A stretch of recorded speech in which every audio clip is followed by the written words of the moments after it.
Hi guys, baga nagaan gara YouTube channel kiyyaa deebitan jecha arras barnoota haaraa tokko isiniif qabadhee dhufeera. Barnoota haaraa keessatti ammoo akkamiin iimeelii karaa sirrii ta'een kompiitarii keenya irratti akka barannu wal dura duubaan isin agarsiisa. Kompiitara keenya irratti iimeelii banachuudhaaf wantoota nu barbaachisan keessaa tokko biraawusariidha. Biraawusarii gizeennu kan akka Chrome yookaan Firefox fi kanneen kana fakkaatanidha. Ani amma Chrome kanarratti akkamitti akka banan isin agarsiisa jechuudha. Kunoo Chrome akkuma agartan gama gubbaa kanarratti niin seenee jechuudha. Biraawusarii kana yeroon haala kanaan seenu haala kanaan Chrome kiyya naaf fidaa jechuudha. Kan barbaadan godhachuu ni dandeessu. Amma erga haala kanaan nabanee iddoo sarjii jettu kanarratti iimeelii mataa kiyyaa banachuudhaaf maaliin godhaa barreeffamaan amma isin agarsiisu kana barreessitu create gmail account jettanii gama barreeffama sarjii gama gubbaa irratti haala kanaan ni barreessitu create google account. Yeroo haala kanaan nu barreessitan haala kanaan recommendii saajila kanatti nu baasa.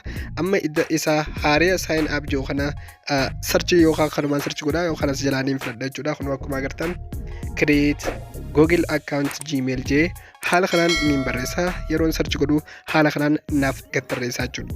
Amma gaddeemee maaliin godhaa isa tokkoon fudhadha. Kun akkuma agartan supportgoogle.com kan jiru websaayitii isa kanaa kun akkuma agartan haala kanarra jira. create a gmail account kan jiru google support irraa ni cuqaafna. Haala kanaan isa liinkii kana filachuu qabdanii jechuudhaaf liinkiilee hedduu jira. Isa kana yeroon fudhadhu haala kanaan naaf bana. Amma maaliin godhaa gaddeemee iddoo create account jiru kana kun akkuma agartan isa diimaa liinkii qabu kana ni cuqaafna. Yeroo haala kanaan cuqaafnu informationii isaa naaf fida jechuudha. Informationii maqaa duraa, maqaa boodaa akkasumas lakkoofsa bilbilaa fi iimeelii kiyya faana gaafata jechuudha. Amma haala kanaan niin guutaa jalqabarratti maqaa kiyya niin guutaa. Fakkeenyaaf maqaa kanaan bana waan ta'eef lammaffaas maqaa abbaa kiyyaa Ida Ahmad jee guutaa. Akkasumas iimeelii ittiin banuu barbaannu kunoo haala kanaan automaatikaalii maqaa keenya nuuf fida jechuudha.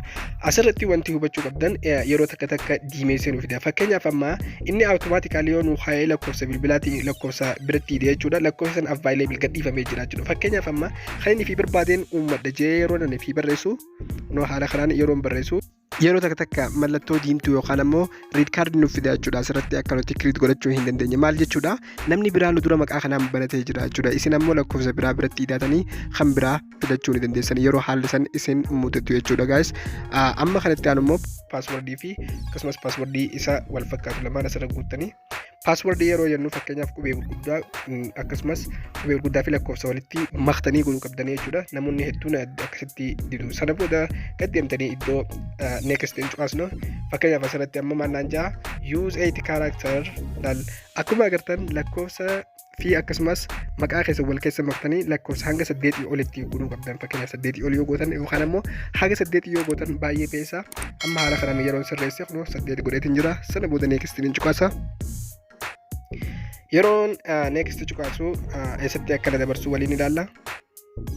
Wow, amma kunoo haala kanaan Google accounting kiyya lakkoofsa bilbilaa akkan galchuu na gaafata jechuudha. Lakkoofsa bilbilaa akkasumas birthday fi genderii yookaan ammoo saala kiyya akkan galchuu na gaafata. Jalqaba irratti lakkoofsa bilbilaa kiyya niin galcha. Lakkoofsa bilbilaa kanaan bana waan ta'eef lakkoofsa keessan ni galchitu. Ammas gad deemnee day, month fi year jira jechuudha. Akkasumas day fi ni guunnaa jechuudha. Bara sirrii yoo guuttan baay'ee bareedaadha. Garuu akka booda hin raanfanneef bareedaa ta'a. Ani amma haala kanaan inni guuta bara 2002 hin godha. Akkasumas genderii gad deemee saala dhalaa taatan female gootu, dhiiroo taate immoo male gootanii filattu. Haala kanaan ani amma maleedhaan filadha. Sana booda iddoo next jettu kun akkuma jalaa kanatti agartan next ni filattu. Next yeroo fudhannu amma privacy fi termii akka accept godhuu nu gaafata.